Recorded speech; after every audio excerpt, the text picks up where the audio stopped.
What if I told you that the deadliest weapon in Afghanistan wasn't carried by Navy SEALs, wasn't wielded by Delta Force, and wasn't even American?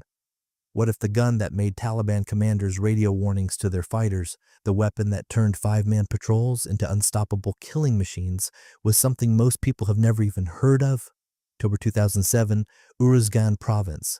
An American Green Beret watches through his scope as five Australians walk into a Taliban kill zone like they're on a Sunday stroll.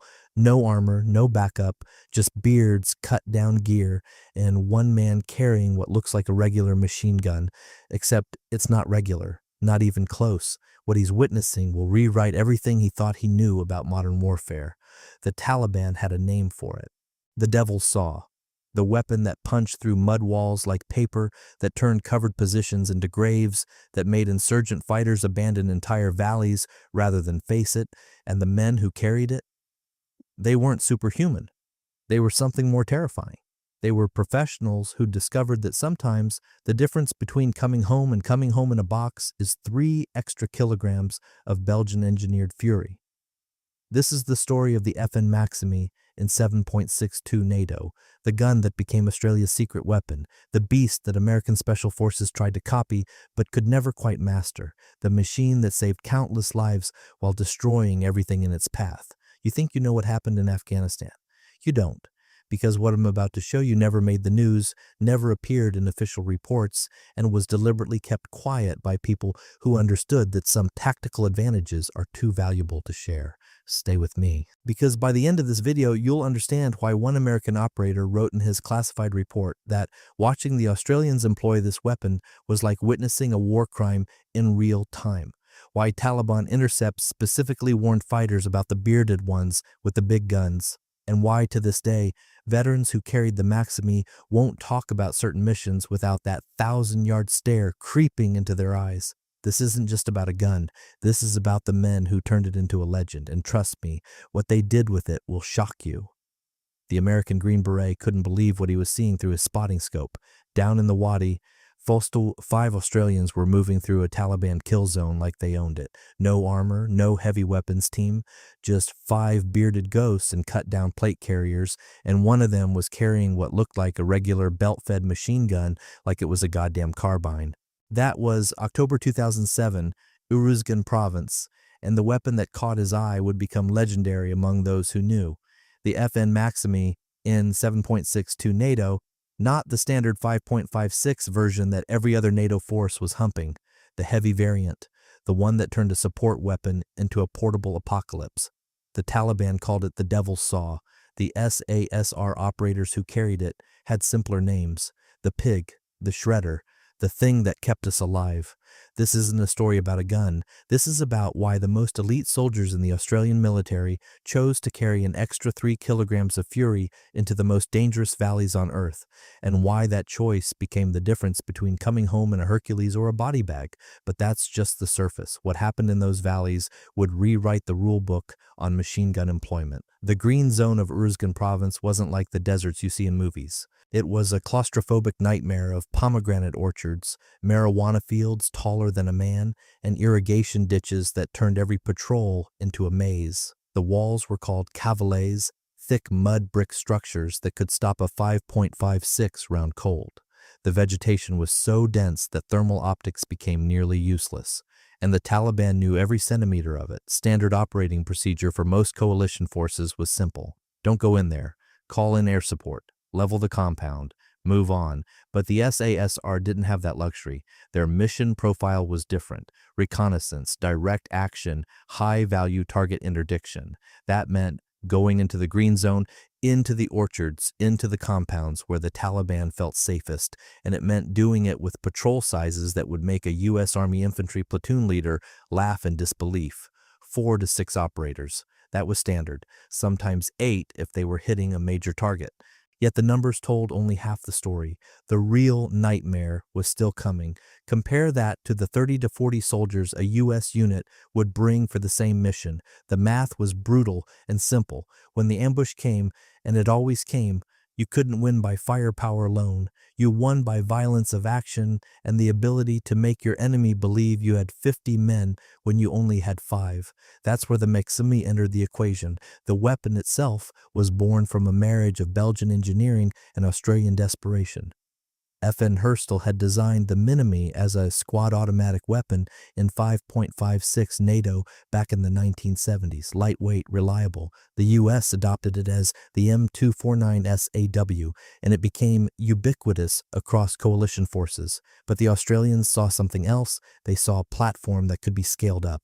The Maximi in 7.62 NATO was essentially the same weapon, but chambered for the heavier round that had dominated battlefields since the Korean War. 7.1 kilograms empty.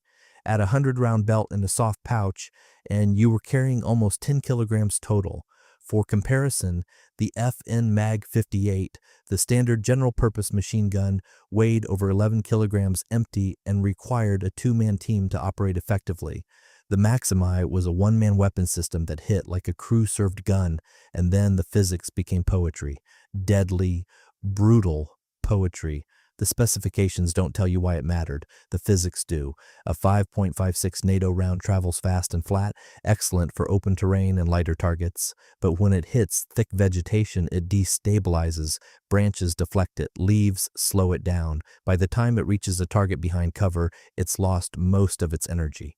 And those cavaliers, those thick mud walls, they ate 5.56 rounds for breakfast. 7.62 NATO didn't ask permission. It went through the pomegranate tree. It punched through the mud brick. It found flesh on the other side of cover and delivered hydrostatic shock that didn't care about concealment. The first time a SASR patrol demonstrated this in a joint operation, the American observers thought they were witnessing a war crime. The Australians had moved into a compound under heavy fire. Standard tactics would call for grenades, breaching charges, careful room clearing with a full stack. The SASR operator with the Maximi simply walked up to the wall, identified where the muzzle flashes were coming from on the other side, and held the trigger down.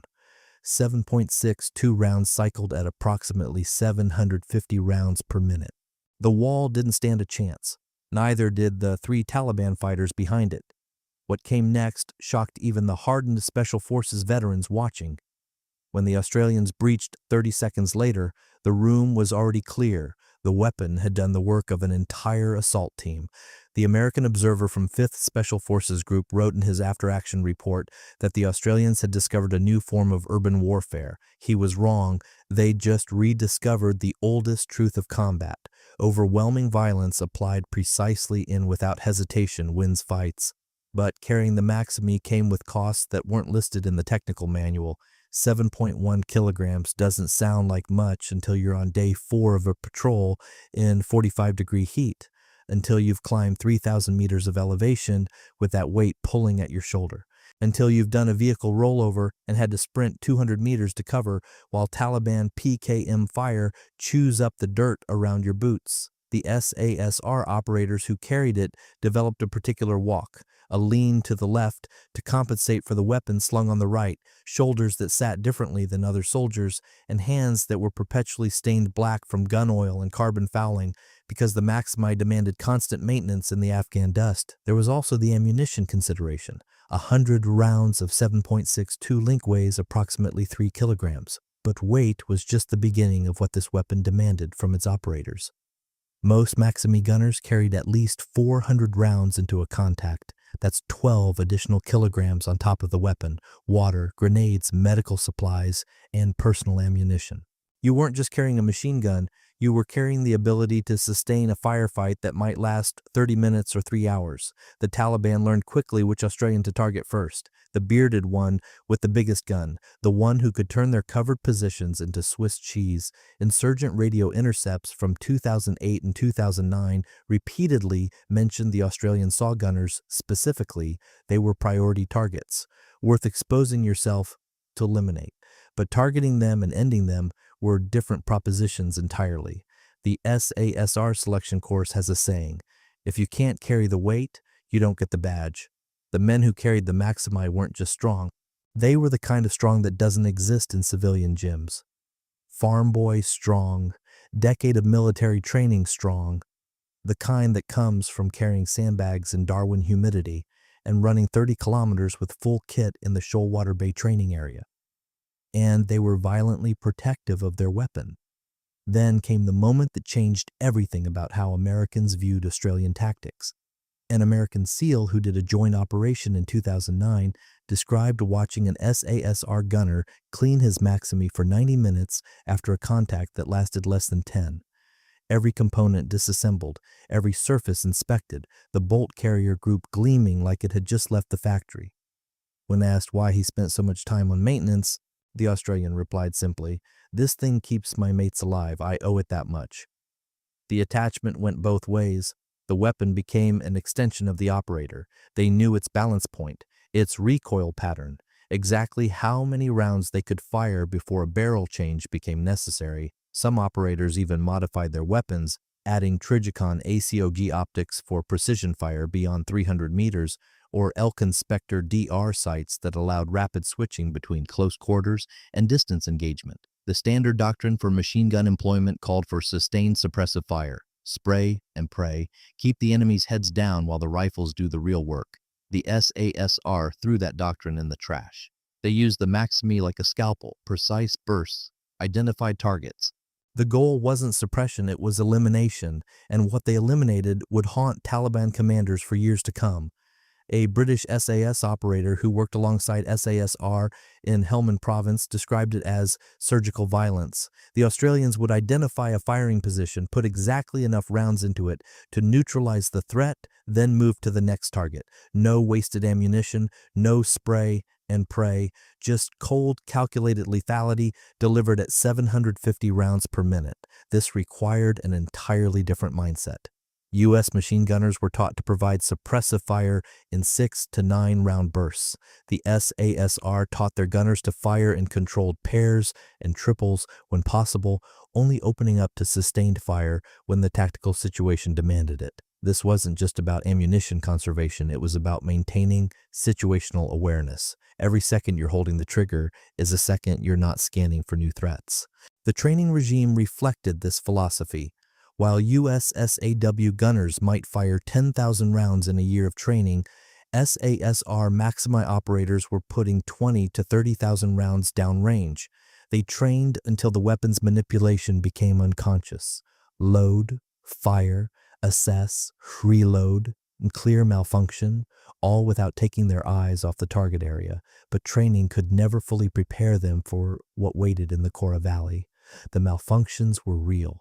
The Afghan environment was hell on mechanical systems. Dust as fine as talcum powder invaded every crevice.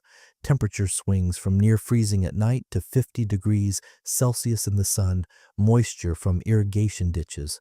The Maximi was reliable by military standards, but reliable doesn't mean invincible. Operators had to know how to clear a double feed while rounds were impacting 2 meters from their position, how to swap a barrel when the metal was hot enough to brand flesh, how to keep fighting when everything was going wrong. There was an incident in 2008 that became part of SASR legend. A patrol of 6 operators got pinned down in a compound complex near Tarin Kowt. Taliban fighters had them in a 3-sided ambush with at least 20 shooters in multiple PKM positions. The patrol's Maximi gunner took a round through his thigh in the first 30 seconds of contact. He kept shooting. For the next 40 minutes, while his patrol fought their way to an extraction point, that operator provided continuous fire support. What he did next would become the stuff of special operations folklore. His weapon overheated. He did a barrel change under fire. His leg was hemorrhaging. He tied a tourniquet with one hand while the other kept the gun in action. When the helicopter finally pulled them out, his Maximi had fired over 800 rounds, his uniform was soaked in blood, and he refused to be evacuated until every member of his patrol was loaded. He received a medal for gallantry, but the story that spread through the special operations community wasn't about the medal. It was about what he said when they finally got him on the stretcher. "The bloody Maximi saved us. Nothing else would have kept their heads down long enough." That wasn't hyperbole. It was tactical reality. The effective range of a 5.56 SAW is generally considered to be around 600 meters for area targets. Beyond that, the light bullet loses too much energy, but the Maximi in 7.62 could reach out to 800 meters with accuracy and nearly 1,000 meters for suppressive effect. In the wide valleys and ridgelines of Afghanistan, that extra 200 meters of effective range meant you could engage enemy positions before they could effectively engage you. Yet distance wasn't the only advantage. The real terror came up close. The Taliban understood this and adapted their tactics. They started avoiding open ground when Australians were operating in the area. They reinforced their fighting positions with additional cover. They tried to close the distance rapidly, getting inside that lethal envelope where the Maximi's advantages diminished. It didn't help them much, because the SASR had trained for close quarters battle with belt-fed weapons. While most military doctrine treated machine guns as support weapons that stayed back, the Australians brought them into the fight, into the buildings, into the tight corridors of compound complexes. A U.S. Marine who witnessed this in 2010 said it was like watching someone clear a room with a chainsaw. Aggressive, loud, absolutely devastating. The psychological effect on enemy fighters was measurable. Taliban who survived contacts with SASR patrols reported that the sound of the Maximi was distinctive, deeper than the 5.56 weapons, more authoritative, and when it opened up, it meant Australians were present. That knowledge changed behavior. Then the intercepts revealed something that made coalition intelligence sit up and take notice. Intercepted communications from 2009 showed Taliban commanders specifically warning their fighters about the bearded ones with the big guns. They advised avoiding contact when possible, disengaging rapidly if engaged. The machine gun had become a calling card of sorts, a declaration that this particular piece of Afghan real estate was now contested by professionals who had no interest in a fair fight. But the weapon's reputation created its own dangers. Carrying the Maximi made you the priority target in any engagement. The Taliban weren't stupid. They knew that eliminating the machine gunner significantly shifted the tactical balance, so they adapted. Designated marksmen with SVD Dragunovs and Mosin Nagant rifles would specifically target SASR gunners. Ambushes were set with the expectation that the Australian with the heaviest firepower would be in a predictable position. This led to counter-adaptations.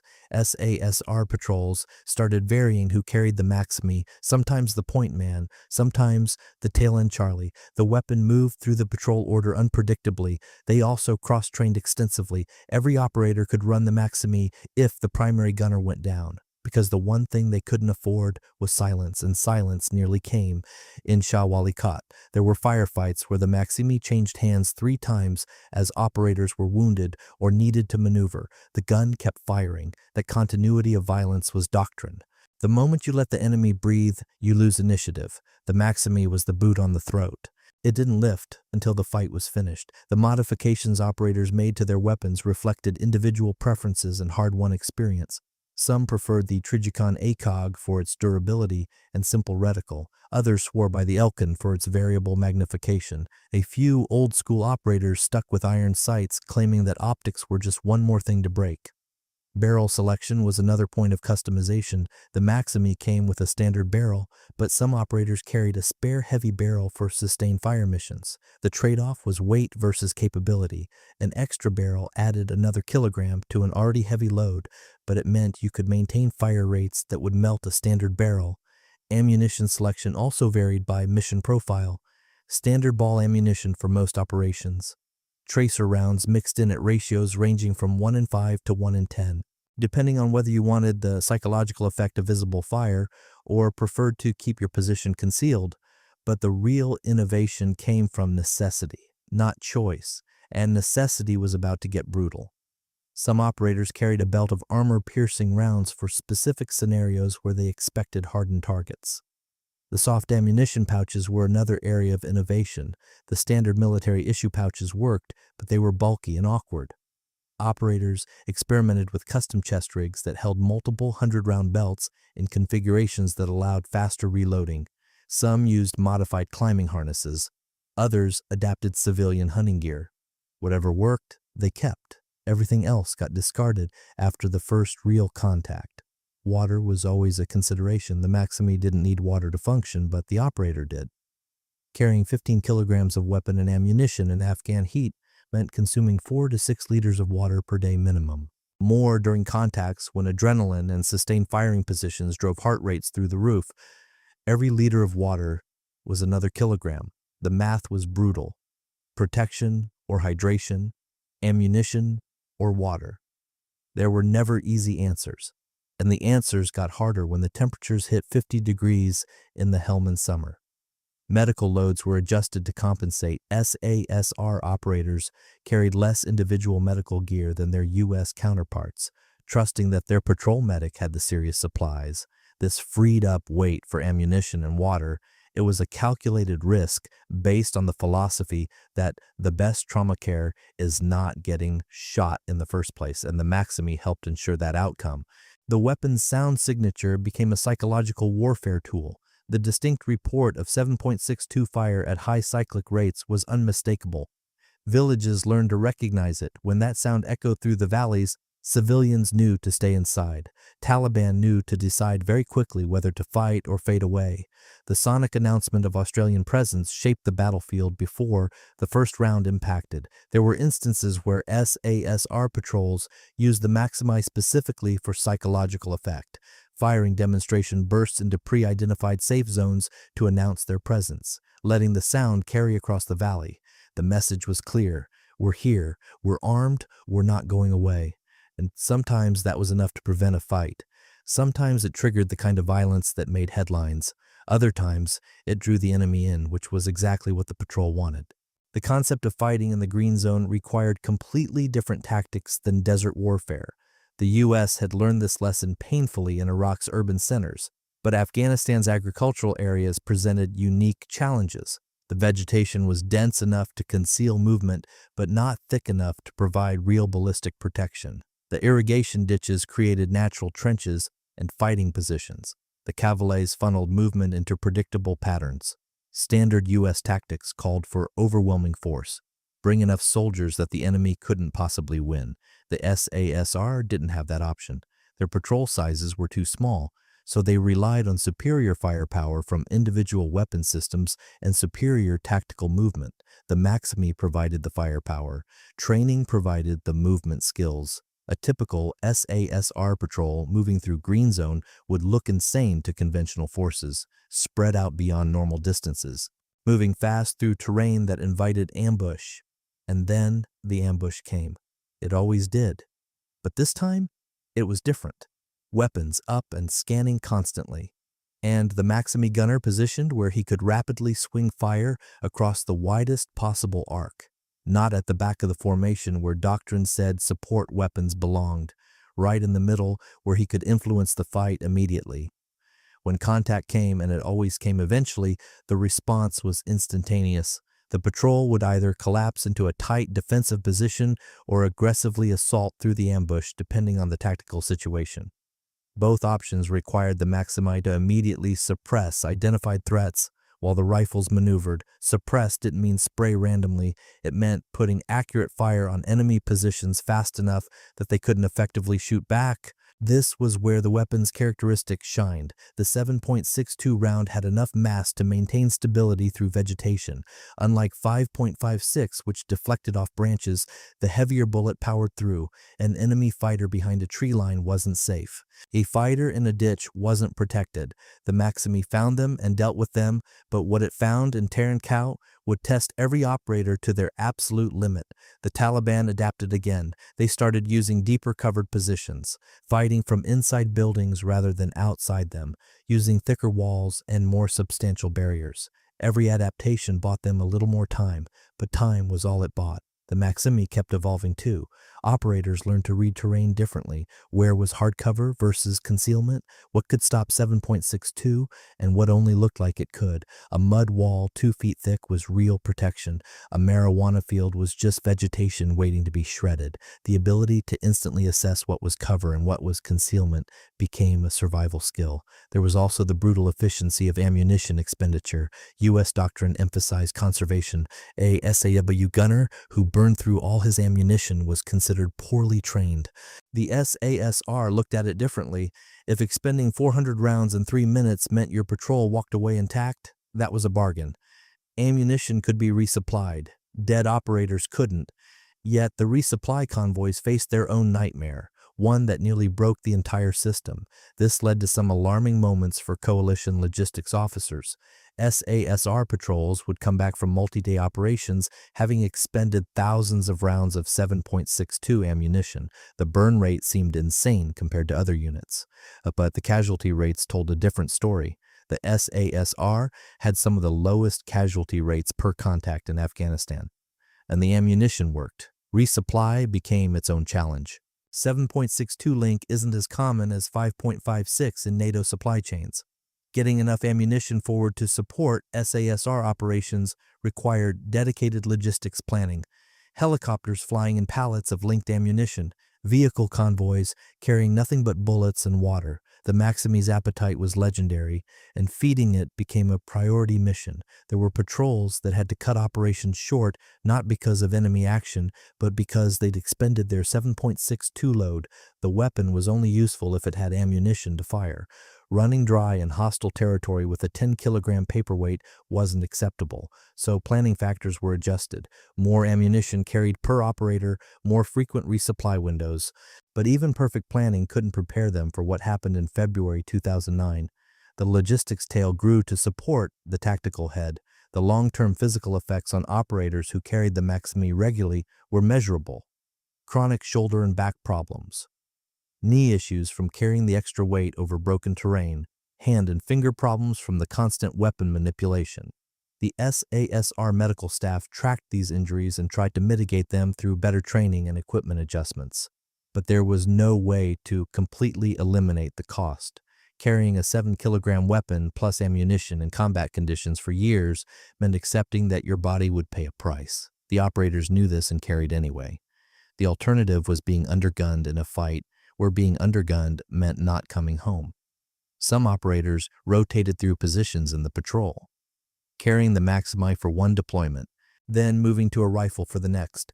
This distributed the physical wear across the squadron. Others became full-time machine gunners, building their entire tactical identity around the weapon. They were the ones who knew every quirk of the Maximi, the ones who could disassemble and reassemble it blindfolded.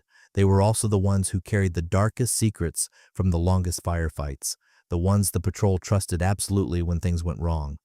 Trust was everything in a four-man patrol. You couldn't carry enough firepower to win every fight through volume alone. You won through precision, through knowing your mates would be exactly where they needed to be, and through having absolute confidence that when the Maximi opened up, it would do exactly what was needed. There were fights where the outcome balanced on seconds, where the difference between winning and losing was how fast the Maximi gunner could get his weapon into action.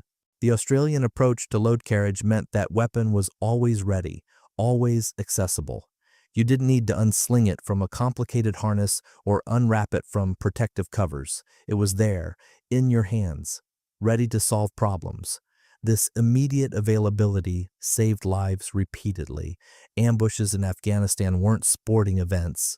There was no warning shot, no chance to prepare. The first indication of trouble was usually rounds snapping past your head or the crack of a near miss. In that first second, your weapon needed to be answering, and when it answered, the enemy learned fear, real fear, the kind that changes tactical doctrine. The Maximi answered emphatically.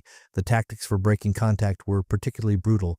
When a patrol needed to disengage, the standard procedure was bounding overwatch. One element moves, while another provides cover fire. Simple in theory, terrifying in practice. The Maximi was what made it work.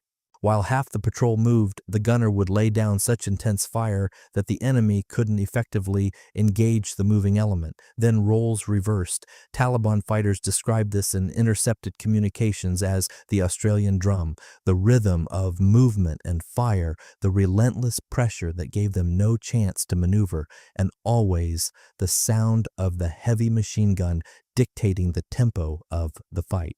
Breaking contact wasn't retreat in the traditional sense. It was controlled violence in the opposite direction. You weren't running away. You were moving to a position of greater advantage while ensuring the enemy couldn't capitalize on your movement. The Maximi made that possible through sheer volume and accuracy of fire.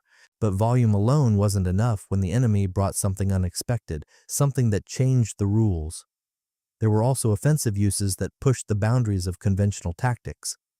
SASR patrols sometimes used the Maximi to initiate ambushes rather than just respond to them. The logic was simple. If you knew where the enemy was and had the element of surprise, why not start the fight on your terms with the biggest weapon you had? The shock of a Maximi opening up at close range was devastating. Taliban fighters expecting a conventional engagement with rifles suddenly found themselves under sustained machine gun fire before they could react. By the time they recovered, the rest of the patrol was already maneuvering to finish them. This aggressive use of a support weapon violated every conventional doctrine. Machine guns were supposed to provide covering fire from static positions. They weren't supposed to be the initiating weapon in an assault. The SASR didn't care about doctrine. They cared about winning and going home. The Maximi helped them do both. The night operations added another layer of complexity, yet night brought its own terrors. Terrors that even the Maximi couldn't always overcome. Fighting with night vision while managing a belt-fed weapon required skills most militaries didn't even attempt to teach. The infrared signature of a machine gun firing at night was massive. Every muzzle flash was a beacon. But the SASR trained extensively in night fighting with the Maximi because that's when they preferred to operate, and the advantage of night operations was overwhelming when you had better technology than your enemy. The Taliban had some night vision capabilities, mostly older Russian gear, but they couldn't match the Australian systems, and they definitely couldn't match Australian training levels. A SASR patrol at night was essentially invisible until they wanted to be seen. Usually, by the time they were seen, the fight was already over. The Maximi at night required different techniques, shorter bursts to minimize muzzle flash, careful ammunition selection to reduce tracer visibility, positioning that took advantage of terrain to mask the weapon's signature, and absolute trust that your night vision wouldn't fail at the critical moment. There were missions where the only thing the Taliban ever saw was the muzzle flash of the Maximi. By the time they identified the source, rounds were already impacting their position. By the time they tried to return fire, the Australians had already moved. It was warfare at a level most infantry units never reached. The training pipeline to become a SASR Maximi gunner was deliberately brutal. The selection course was already one of the hardest in the world, but choosing to specialize in the Maximi meant accepting additional physical punishment. Then came the final test. The one that separated those who carried from those who mastered, carrying the weapon on every training march, learning to shoot it from every conceivable position, mastering malfunction clearance until it was automatic. The instructors had a saying, "You'll carry it until you love it or you break." Most broke during selection and never made it through. The ones who survived developed a relationship with the weapon that outsiders couldn't understand. It wasn't just a tool. It was the thing that would keep them and their mates alive when everything else failed. Combat deployment only deepened that bond. After your first real firefight where the Maximi performed exactly as promised, where it chewed through enemy positions and bought your patrol the time to maneuver, you understood. The extra weight didn't matter.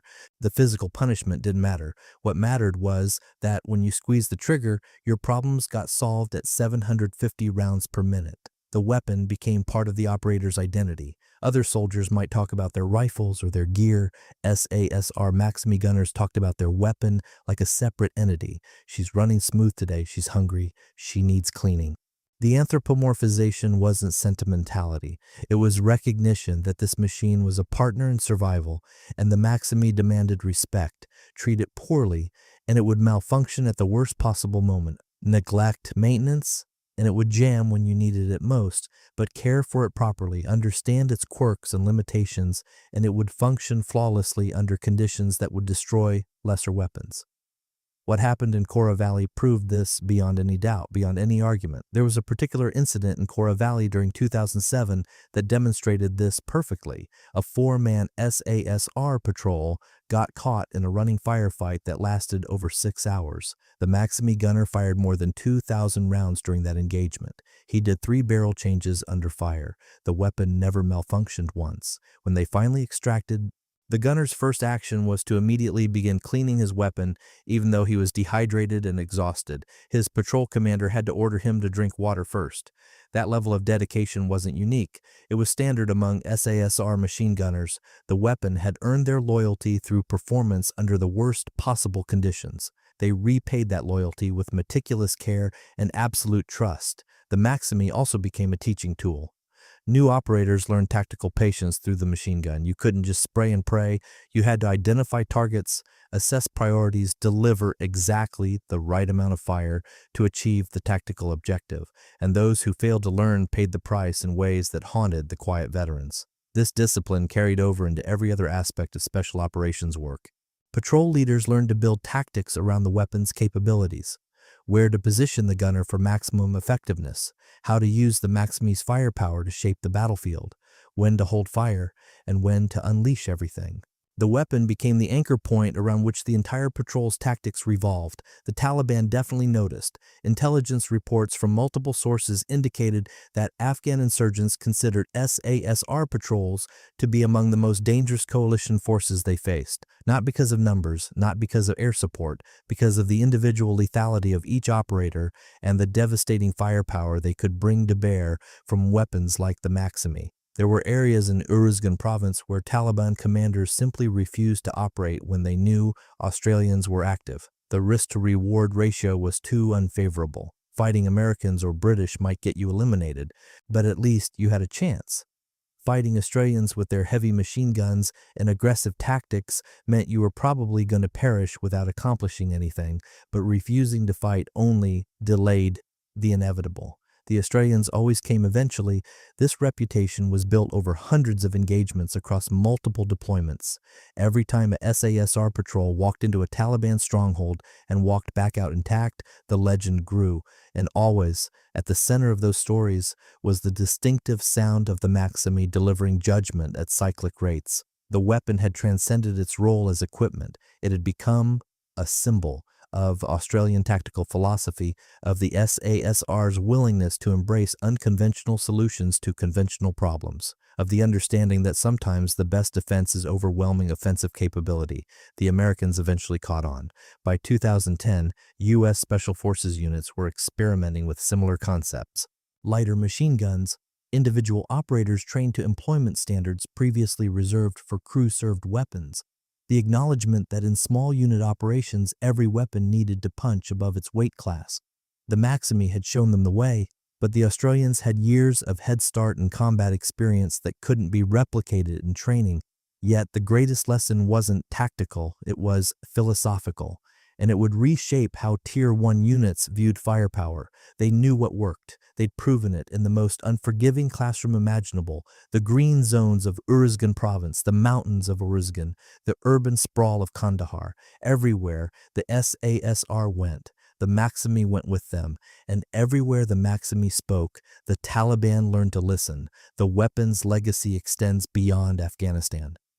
SASR operators who carried it came home changed, some with physical injuries that would never fully heal, others with psychological scars from the violence they'd witnessed and inflicted. All of them carried the knowledge that they'd operated at the absolute edge of human capability, sustained by a 7-kilogram machine that never let them down. The younger generation of SASR operators today still train on the Maximi, still learn the same weapon manipulation drills, still carry it on selection marches until their shoulders scream. The weapon itself may eventually be replaced by newer technology, lighter materials, better optics, more efficient designs, but the philosophy it represents will endure, because wars don't end, they just move.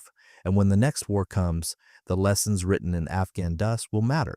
When Australian Special Forces deploy to the next conflict zone, they'll bring that same aggressive mindset, that same willingness to embrace weapons and tactics that conventional forces consider too difficult or too dangerous.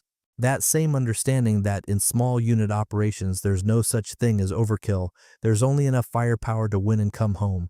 The Maximi taught them that, 7.62 rounds at a time, through hundreds of engagements, thousands of rounds expended, uncountable lives saved. The American Green Beret who watched that patrol in 2007 eventually wrote a report that circulated through U.S. Special Operations Command. In it, he described the Australians' employment of the Maximi as a paradigm shift in small unit tactics. He recommended that U.S. forces study and adapt Australian methods. Some units did, others dismissed it as cowboy tactics that would get people hurt. The Australians didn't care either way, they knew what worked, and in the valleys where it mattered most, the Devil's Saw kept singing its terrible song.